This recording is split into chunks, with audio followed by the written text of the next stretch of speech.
In case y'all don't know, this is Dr. Mighty, Vice Chancellor, but he is also a member of the OBGYN department. And strictly speaking, I am his boss in that capacity. As he indicated in an email, I kind of hijacked him into giving this presentation. The guy that was supposed to give it couldn't make it, so Dr. Mighty graciously agreed to do it. But I also know this, because I know this because it holds for me too. It's really nice to get away from the administrative side and get back into medicine. And I'm sure that he feels the same way that I do. That's true. This is actually a treat for him, regardless of what he says it is. It's a treat. Hit it. All right. Excellent. Okay. Welcome. As Dr.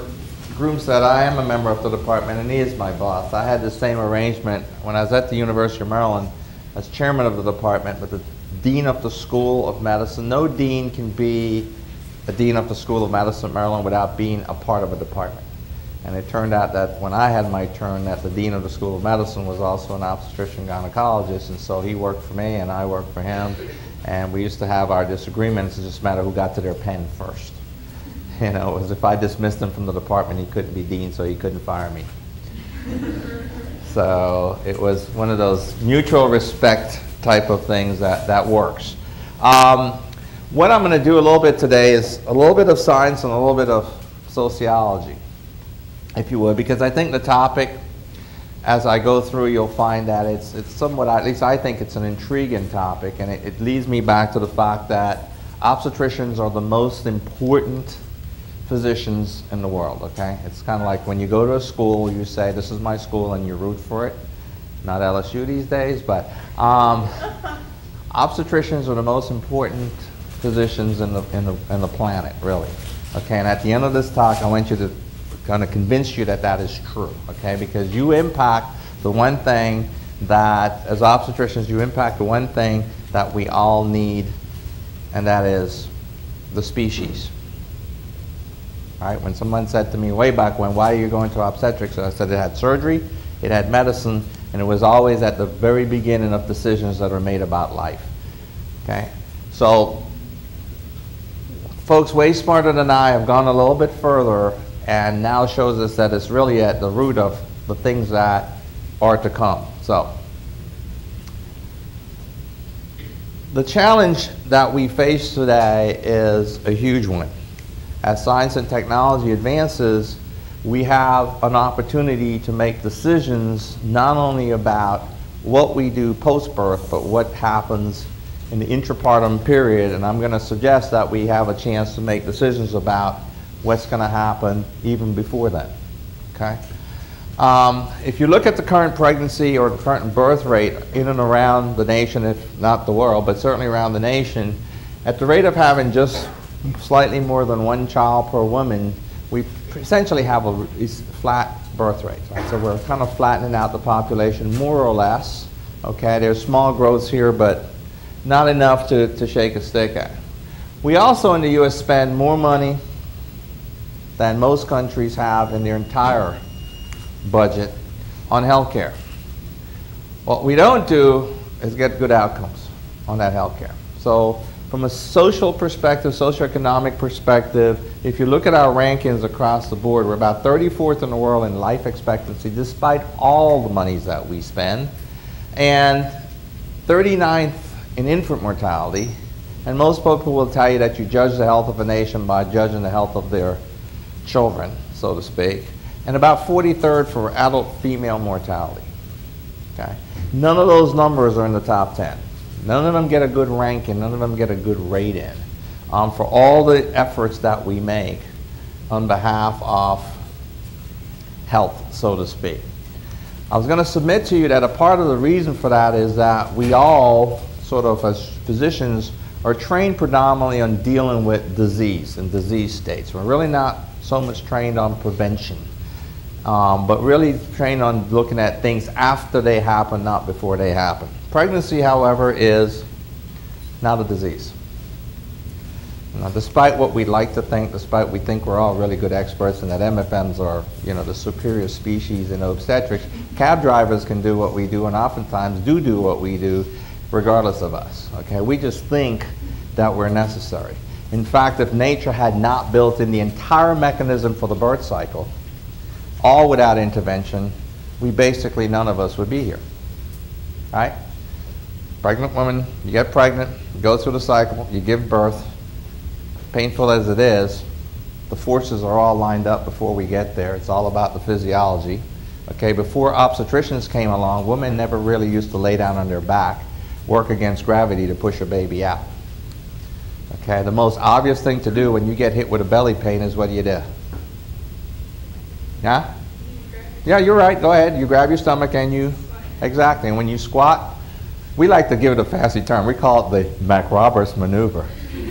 You know, when pain hits you, you squat, right? You get gravity at work, you bear down, you push hard, and out spins the baby, right?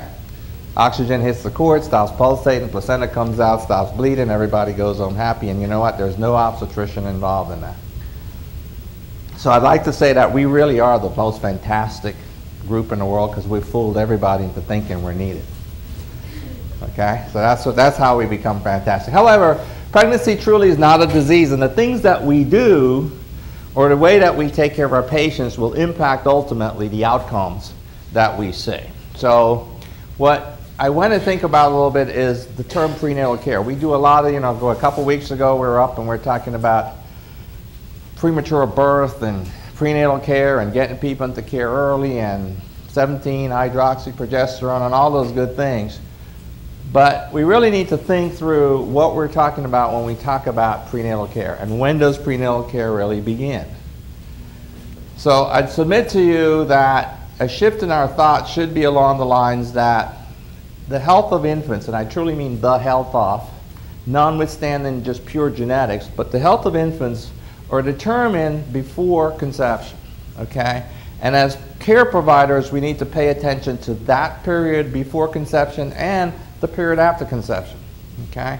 I always ask the residents two questions. One is, how many of you, after you deliver a preterm baby, actually go down and make neonatal rounds? One? You know? I mean, how many of you follow up, and then you follow up with your patients? You know, you go down to the NICU, and you kind of figure out what's happening with that kid, and then you follow up with your patients. How many of you know what happens to your patients 6 months after they're delivered? Yeah, they're faculty continuity care. But how many people really follow up and know what happens to your patient? Okay? What happens, okay, I'll do a quick question, and it's a no right answer, wrong answer, but of all the people you take care of with gestational diabetes who deliver, what percent of those women will go on to develop overt type 2 diabetes? Facts are true, they get it right. I'm going to really get tough on the residents. Anyone? 0%? 10 to 20? 20 to 30? Up to 50%. Yeah, up to 50%. So the question when I ask you, how long do you follow your patients out and how do you follow them up? When somebody comes back for a GYN exam, do you evaluate them for that risk factor? Okay? Because it's a big risk factor, okay? And it's more than what we do. To the extent that pregnancy is not your disease, there are other disease states that we have to take care of. So most times we talk about prenatal care, we talk about coming in sometime in the first trimester, yeah? Not early prenatal care, how would you define early prenatal care? Okay, let's do it this way. Who are my chief residents? Raise my hands. One. Really? Only have one. She's marginal at this. 30 years? Getting a little better. Where are the rest of your colleagues? I have no idea. I'm going to find out. They just left you here. They're all over there? There's one of them. There's two on the They're all on. How come they always hide behind the monitors? That's the thing I can't figure out. Everyone's like behind the monitors. You can't quite see what they're doing. Okay, but really, so, you know, in terms of prenatal care, define what's an early time for you to see patients? So first trimester, right? They come in early and that you send them away, right? They come in, they see the nurse, they fill out their paperwork, and they come back when you think we've got a live pregnancy or at least a viable pregnancy, right? So what really does the map say? Okay? If you look at your map and you say, what are the critical periods of organogenesis in embryology, by the time you get to 8 weeks, okay, a lot of stuff that's going to happen has happened. Okay? So in the interplay world, it makes sense from a perspective that, you know, whatever's going to happen, we're all healthy. You come in the first trimester and we're going to all take care of you and go on from there, because that's when we consider pregnancy starts then. In the scheme of things, I would submit that you should be seeing patients before they're pregnant and considering pregnancy a continuum that starts in the interpartum period between your pregnancies. And that's when we should have the interventions that we believe we're going to need in order to improve health. And that's simply the way that I'd look at it. So altering your patient's environment, altering and improving their health might well lead to the condition where you can alter the fetal environment. Okay? Most of us will look at this, and that the concept that comes along is a concept that says basically we are what we eat, or in terms of the fetus, you are the environment that you live in, and the only environment that the fetus has is inside that uterus. Its entire environment is in that uterus. Okay, so the concept of fetal programming, if you would, and we're going to use one sort of disease state, if you would, to talk about it. I mean, you could pick multitudes of them, but we'll pick one.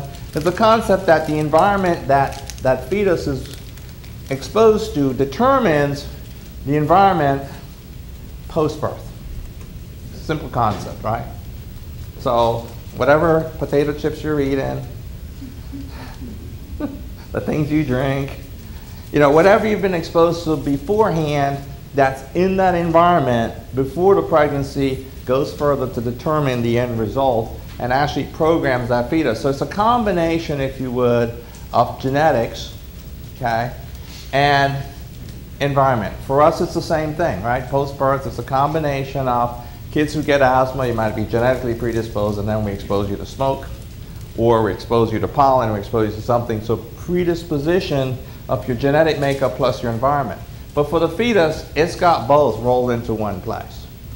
Okay? That placenta and uterus is the only world in large part that it knows. That's how it gets its nutrient, that's how it gets its oxygen, that's how it loses its waste, and that's how it's presented with stressors. Okay? And what do we do when we present with stressors? We adapt.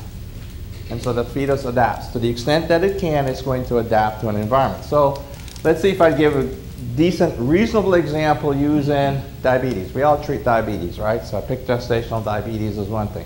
What do we do when somebody comes in and you screen them and they're high? Third years. Say what? Okay, so I screen it. So let's just say she comes in, her fasting is 140. I give her a 3-hour? Okay, but what do? Control her diet. We try to control her diet, and then we monitor. And what do we monitor? Blood sugar. We monitor blood sugar. So we monitor a number. We pick a number that we like, and we decide that's what we're going to monitor. Okay? So everybody's eating lunch more or less, right? And if you went through this room and picked blood sugars, and I picked them here and I picked them 2 hours after this, there's going to be variability in that. There's going to be variability based on what you ate. There's going to be variability based on your metabolism. There's going to be variability based on a number of factors in how you respond. But we treat a number. So we get a mom and she's got what we are going to term diabetes, gestational or otherwise. And what we do is we say, well, the deal is that mom's glucose is high, so baby's glucose is high, so we're going to control mom, try to control the fetal environment because, you know, we don't want those big old fat babies. So we control basically the fetal environment. Okay, we bring the sugars down. Now they've been exposed already at some point to a higher degree of sugars. You bring them down and they do what? They adapt. Okay? They figure that if you lower my glucose somewhat, I ought to store a little bit more. And if I can store a little bit more, it's all good for me. Okay, I'm sorry. I did my slides in reverse. This would be my first slide, is when you treat them, you decrease your sugars. Fetuses don't necessarily like that, and so they go the other way around and they store. If I don't treat her, they see a lot of increase. They store anyway because they then turn that into fat cells. And post-birth, the concept would be that I program this fetus going forward to be somewhat obese. It's got fat storage. It responds to its environments by storing fat and going that. But before we even get into the fetal discussion, the real deal is that, okay, we're talking about obesity in a sense. We're talking about programming for obesity, okay? And the mechanism that generally gets us there is we get obesity, we get the downstream things from obesity. Most of it is insulin resistance, type 2 diabetes. But if you look at obesity from a generational perspective and go back a while, you know, we got obesity, currently a national epidemic, certainly. Second leading cause of preventable death in the U.S. because of the number of things that are linked to obesity, cardiovascular disease, degenerative diseases, and so forth.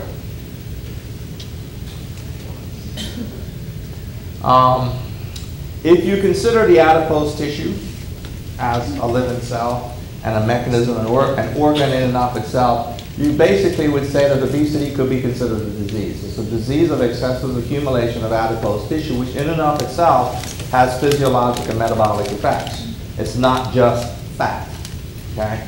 Fat has properties, and those properties lead up to other conditions that come along. So if we think about where adipose tissue is, it's kind of everywhere. So it's a systemic disorder. The consequences for us that we generally look at from the perspective of physicians, being overweight and obese, physical symptoms, shortness of breath, varicose veins, back pain, arthritis, edema, anesthetic hazards for those who have to have surgery, right? Airway is probably the biggest condition. Endocrine, again, remember that the adipose tissue is an organ. It does have properties. Some of those lead to hirsutism, right? Oligomenorrhea from the menorrhagia. And there's an increased incidence in breast cancer in women who are obese, okay? So it has its physiologic disorders. Think about it also for people who are morbidly obese, tends to be a large social issue, right? Stress, discrimination, isolation, all those things. And those are things that we see across the board, whether it be adults or children. Again, to reinforce the point that if you look at cardiovascular disease relative to obesity, there's a direct effect to contribution to the cardiac pathophysiology, and this is with or without diabetes. In and of itself, obesity is a risk factor for many of these things. Case in point, in studies we know, for example, that women who are BMIs less than 21, okay, so if we sort of think about BMIs of 30 being where you're crossing to that obese stage, if you're ever BMI less than 21, you virtually never get type 2 diabetes, okay? At 25, you're at a relative risk of 8, and by the time you get to the morbidly obese state, you have a 93 relative risk of developing type 2 diabetes. So small amounts of weight gains, 8 to 10 kilos up to about 20 pounds or so, doubles the chances of getting type 2 diabetes. Again, running that list down, if you see mortality just from losing, going the other way. So let's say we just lose 20 pounds, lose 10 kilograms. You get a fall in your total overall mortality, decrease in diabetes-related deaths, decrease in cancer-related death, decreases in blood pressure, decreases in cardiovascular symptoms, changes in your lipid profile, of course, that leads to atherosclerosis, and of course a decrease in your propensity to go towards type 2 diabetes. So if you look at it the opposite way, decreasing your BMI or getting further away from that obese state is an improvement in what you did. Across the board, if you go back 1991, I always try to figure out that at least everybody here was born by 1991, right? Just tell me I haven't crossed over into that dark zone yet. Okay, we're good.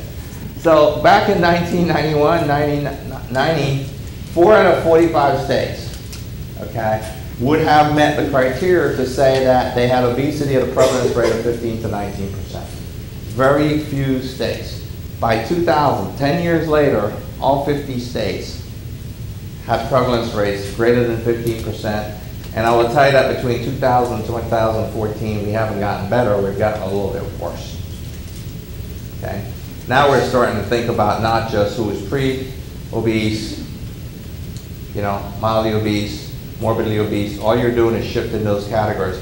But I think, see if I put this slide in the right order, that's just telling you how rapidly it's spreading. But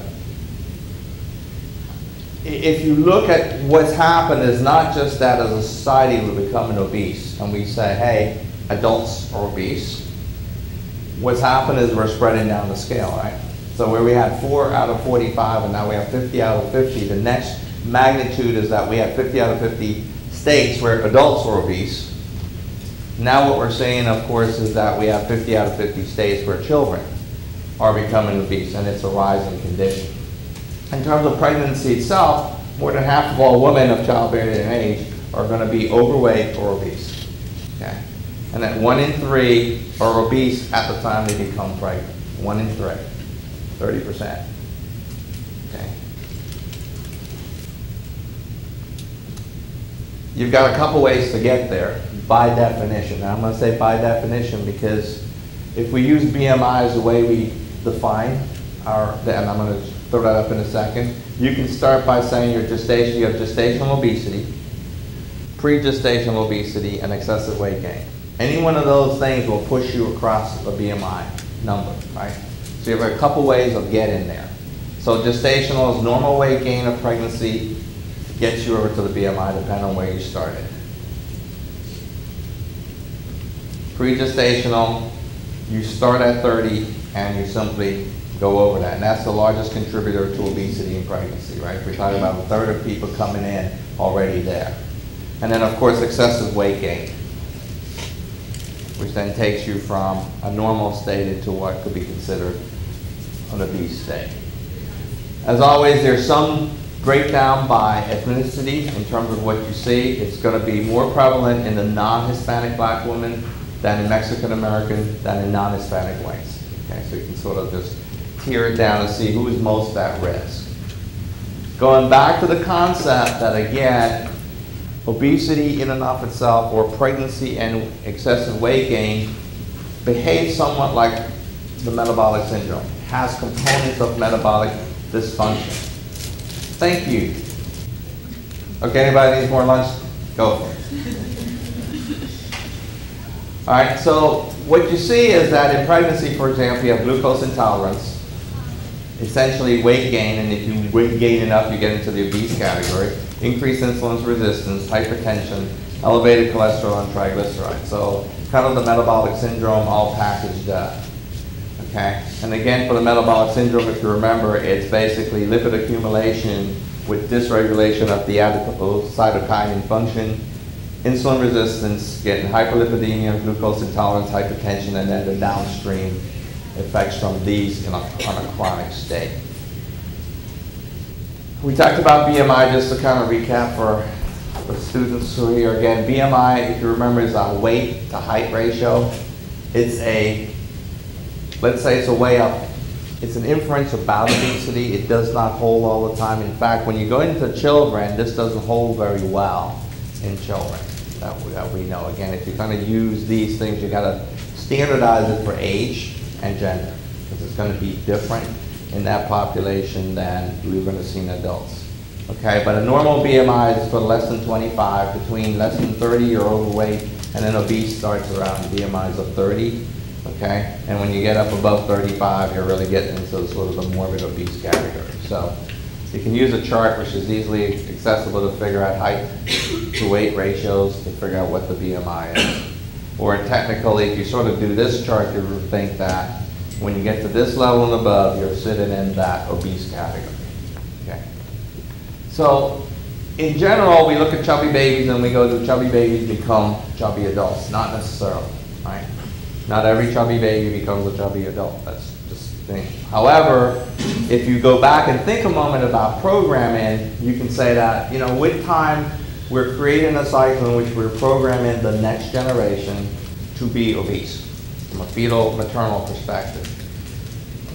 So if you start out by looking at maternal obesity, insulin resistance, diabetes, you get step one, right? So you get glucose intolerance, maternal hypoglycemia. If you believe in the concept of fetal imprinting, then you get maternal diabetes, exposure to the fetus. That fetus is then wired when it's born to move towards childhood obesity. Oops. Back up. There we go. Early changes in children, of course, childhood obesity, early onset of type 2 diabetes, or even cardiovascular risk. And if that child happens to be female, we basically start the cycle again. So, somebody who's really good at math could tell me if you keep that cycle going, how many generations it would take until we have imprinted the next norm, which is sort of a certain percentage of the population is going to be obese, whether we want it or not. So, the mathematical. Dr. Groom's good at math. Super. He likes to draw these curves. Herbert, yeah. Yeah. But technically, if you, again, we can program in what becomes generationally the concept that you're going to have an obese population by default. Okay.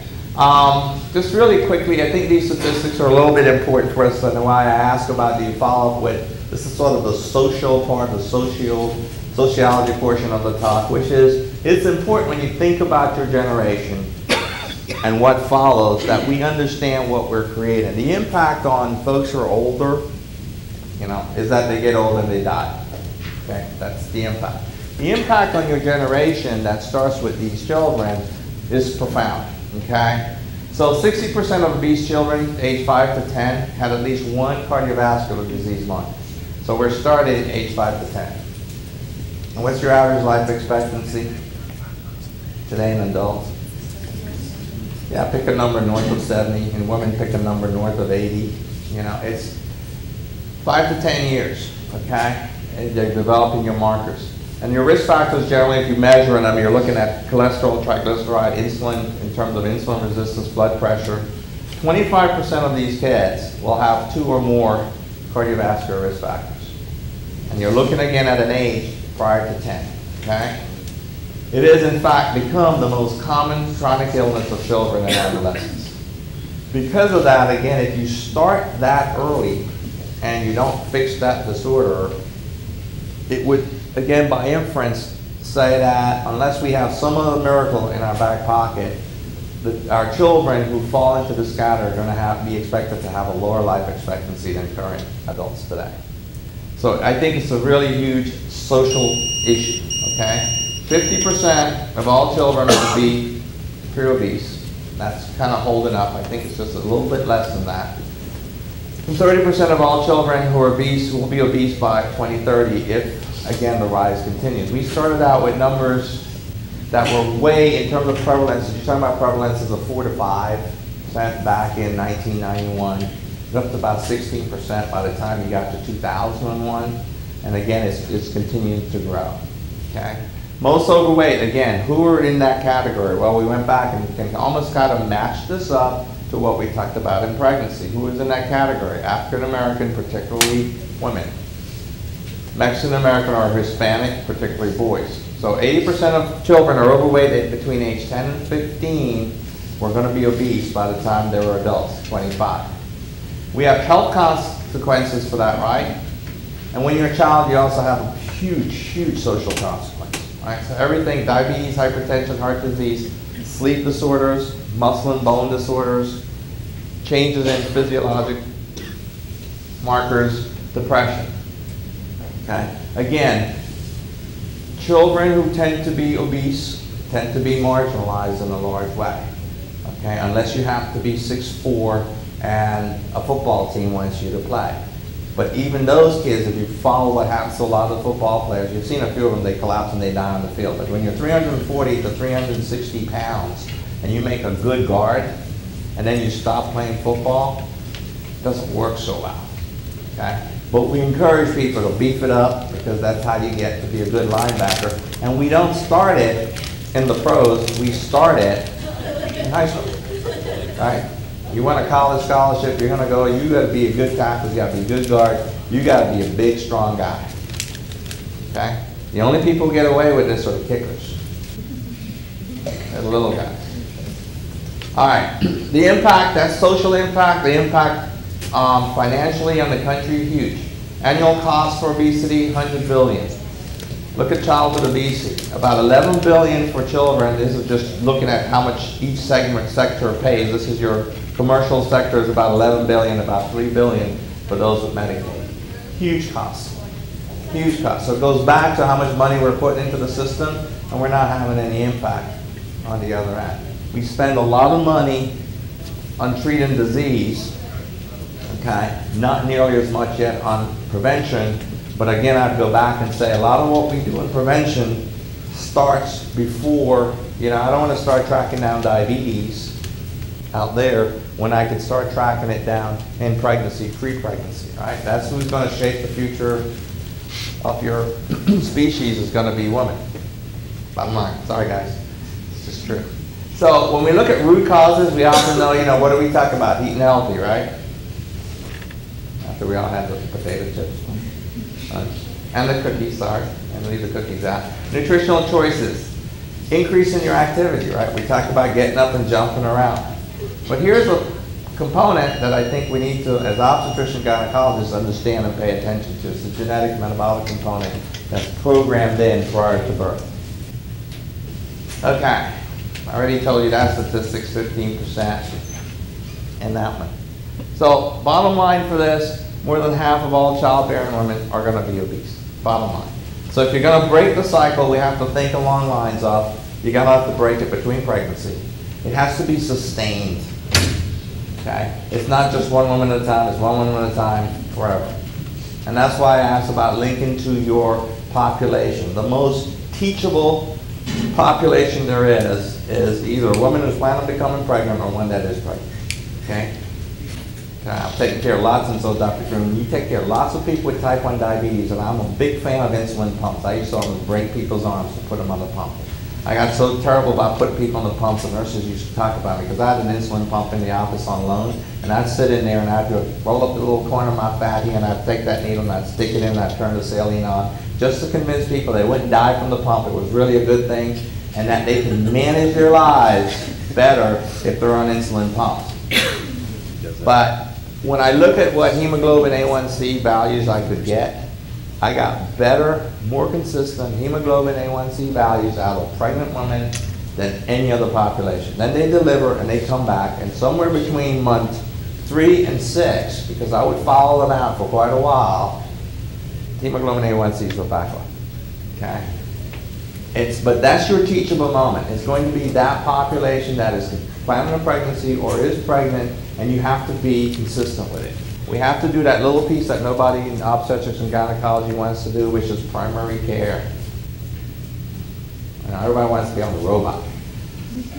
Primary care. This population determines what the species is going to be like in the future. Okay? So I go back and say that from the obstetrician's, gynecologist perspective, that's the population that you want to tackle. Okay? You've got to break the cycle. So if we don't break the cycle, I think we're really just programming in a society in the future that will be at a disadvantage.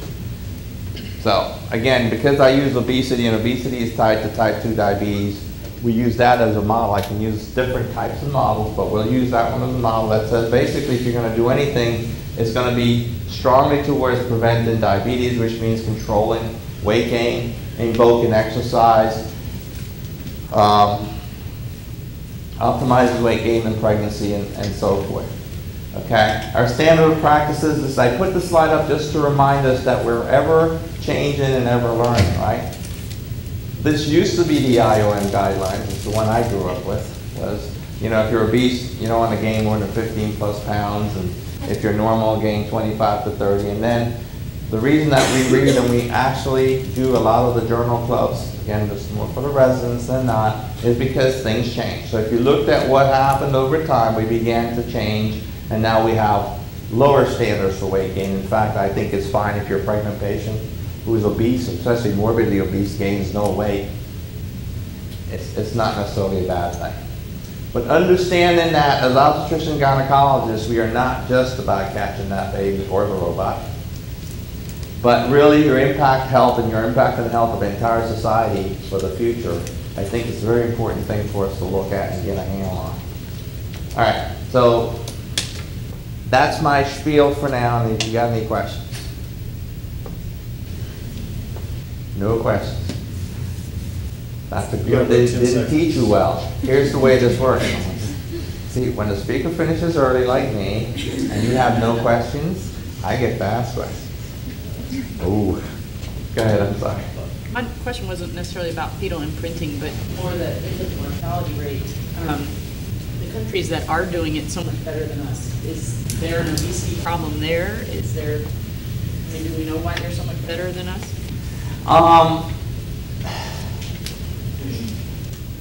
I'd say a large part, just take the U.S., a large part, I think you've heard me do this kind of pseudo spiel on the infant mortality, but I look at infant mortality in two different segments, right? And one big contributor to our infant mortality is preterm birth, right? And I've wrestled with that for longer than Dr. Gee has wrestled with it. It's an interesting phenomenon in this country that for over 30 years we can't impact the thing. You know, so there's a baseline loss. We've gotten better, okay? Folks like Dr. Koo has made us way too good. See, when I was a resident, if you were 32 weeks, you're like, okay, below that, we didn't have any way to do anything with you, so we knew what our number was, okay? So really, when you measured it back in the 80s, early 80s, 70s, your infant mortality rate, you know, that we consider, because we consider the rest of them sort of pre-viable. They weren't going to get, we didn't have surfactants, we didn't, you know, it wasn't there. We've changed the standards. So we're probably getting down to the edge of life here. You're 23, 24 weeks. I think you're getting down to a baseline, that's one thing. So the difference that I see sometimes out of that gap, and why doesn't that gap change? Why is it that we don't seem to be able to change the difference between blacks and whites? And it's not just in this country, but there is a definite different gap, especially seen in this country. But there's also a difference between whether you are so-called African American, born and raised in this country, and whether you're from other parts of the world and of African descent, so to speak. Okay, so if you're from the Caribbean, their ratios are a little bit lower. Hispanic ratios are lower. Okay, I think a part of that goes back to things that we are not measuring because in some part we cannot measure them. Okay, and I think when the last time I was giving a talk on this from a social perspective, I said it's like the gerbils. Gerbils, when they're pregnant, have a flight or fight response. You threaten them and they abort immediately. It preserves the species. They have a hyper response to being threatened. And you would say, gee, they aborted, but that gerbil will have another 1,000 gerbils. You know, that's the way they multiply. If they're gone, that one is gone, and you've lost an opportunity to preserve the species. I think to some extent, some of the things we do, we could spend a lot of money, but we may not be asking the right questions because we asked it medically. We asked Dr. Koo what he can do to improve the outcomes. We ask ourselves what we can do to prevent preterm labor and so forth. But we're not necessarily looking at what might be intrinsically a genetic factor. We might be wired in some way to respond to one thing in one way versus another. And I think, I don't remember, but I given an example once for a gentleman who came from South Africa who did a study in South Baltimore. South Baltimore is kind of like one of the rougher neighborhoods that there are around. And he did a very interesting study, which I still think was just elegant and simple. He measured skin response, galvanometric responses to stress. And he went into a neighborhood in South Baltimore, and he set up a study which was over here, he has an office, and he sells to someone, he says, I need you to courier something for me from my office to an office 4 blocks away. And so we give him the package and set him up. He said, just go on out. And he measured, had a thing on their skin for galvanometric response. He says, I want to see how much exercise, you know, will change this response. What he really had set up was that as they were walking the 4 blocks, he had a police officer in a cruiser, halfway there, pull up, get out of the car, walk over, and he basically asked everybody the same 3 questions. What's your name? Where you're going, and what's in the package.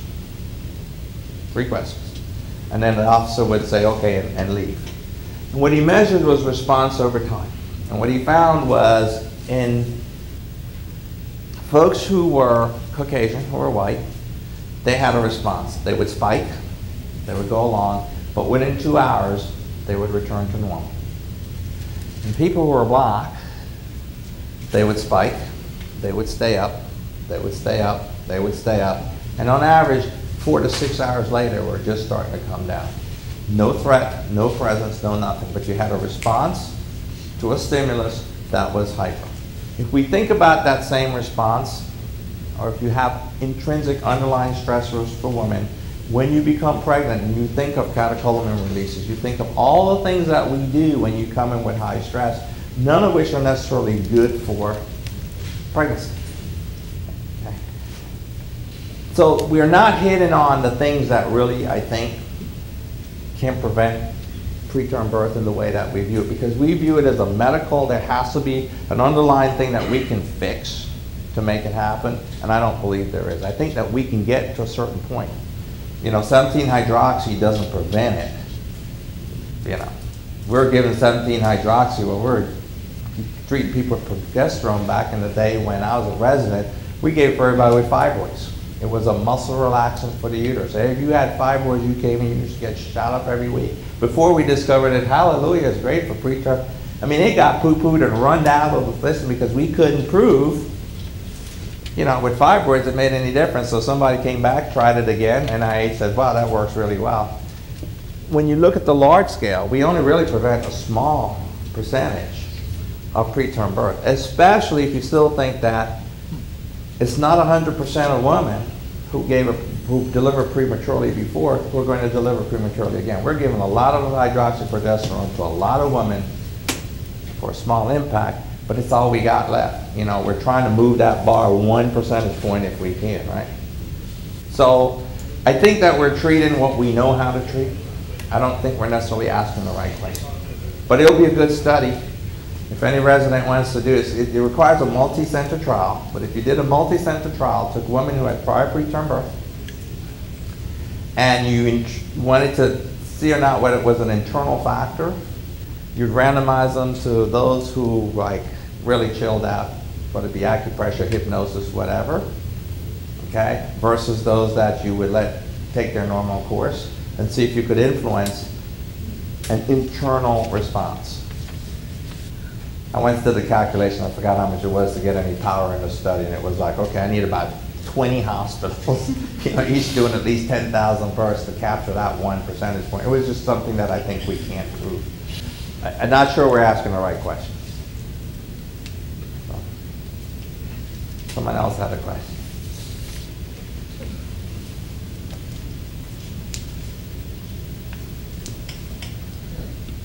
Even with dietary... I actually have 90 slides up here. Just in case you wonder if I'm running out of things to say, there are 90 slides up there. We can go into obesity and all the risk factors in pregnancy and surgery and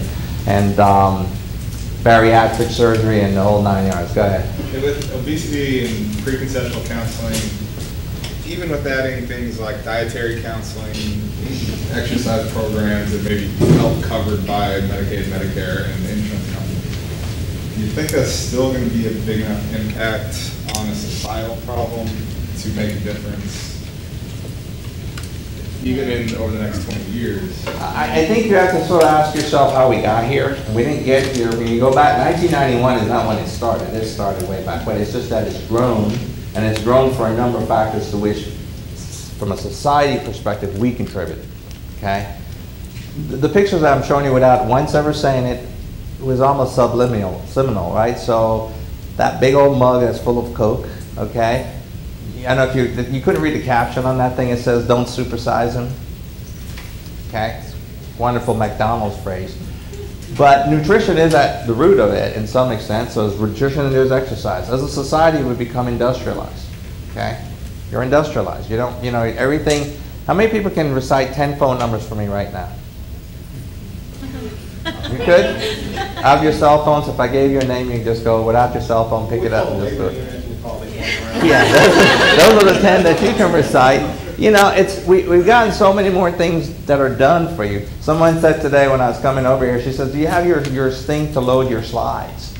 And I'm thinking, well, no, not really. If you give me chalk and I walk up and down and write it up on the board, I'll get some exercise doing it. We've become so industrialized in many things, we've become sedentary. That's an impact. So it really is, if you think about the nations, going back to the question you had, if you're working hard for a living, you die from other causes, okay? But you're not going to die from obesity and many of those factors. You will die from some disease that comes along and knocks you off, or from an accident, industrial accident.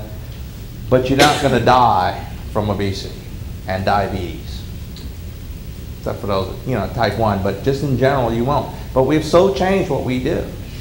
I mean, it is what we do. We expect things to be done for us. Okay. So instead of calling labor and delivery, just walk up there. Big deal. When I was a resident again, Chuck Boyce was my GYN oncologist. The man was like this thin. Do you know that we started rounds at 4:30 in the morning, and he walked up every flight? The University of Maryland Hospital had 13 floors, and I saw 8 flights of them every day on the service. He'd walk up. He never once took an elevator. I think he was afraid of taking elevators, but he never once took an elevator. But we would actually end up doing rounds in the stairwell, because I go, wait, I can't go anymore. Just hang on a second. And we just end up talking in the stairwell. But it's exercise to some extent. Okay, any other questions?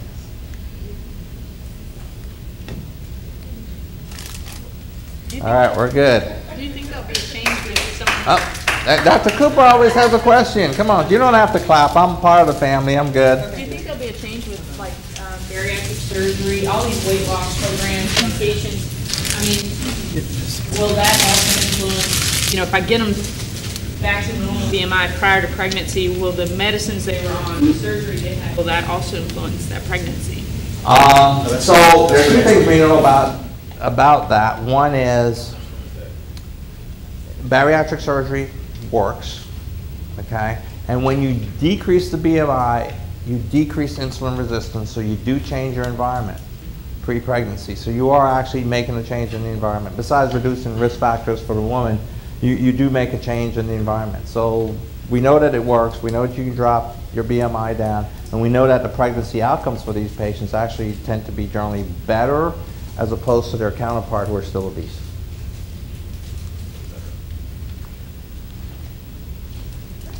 Okay, thank you all.